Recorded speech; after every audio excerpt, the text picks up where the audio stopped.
വേണ്ടി ആവശ്യമായത് പ്രവർത്തിച്ചു കൊള്ളണം.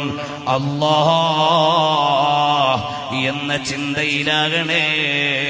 അല്ലാഹു സുബ്ഹാനഹു വ തആല ഫറോവമാരെ പാഠം പഠിപ്പിച്ച ചരിത്രം ഉറങ്ങുന്ന മാസമാണ് മുഹറം. ഒരുപാട് ആളുകളെ രക്ഷപ്പെടുത്തിയ ചരിത്രമുറങ്ങുന്ന മാസമാണ് മുഹറം. അല്ലാഹുവിന്റെ അനുഗ്രഹങ്ങളേറെ ചൊരിഞ്ഞ മാസമാണ് മുഹറം. അതാ നാളെ 9 താസൂഅ, അശൂറാ, മറ്റന്നാളും നാളെയുമായി അതാ നമ്മുടെ നാട്ടിലുള്ള ആളുകൾ മുഹറമിന്റെ നോമ്പെടുക്കുകയാണ്. പാപമോചനത്തിന് കാരണമാണ്.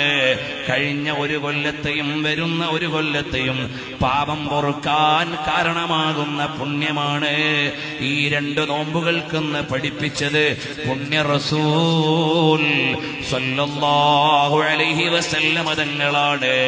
ഞാൻ എന്റെ പ്രഭാഷണം നീട്ടുന്നില്ല. എന്നോട് ഞാൻ പറയുന്നു.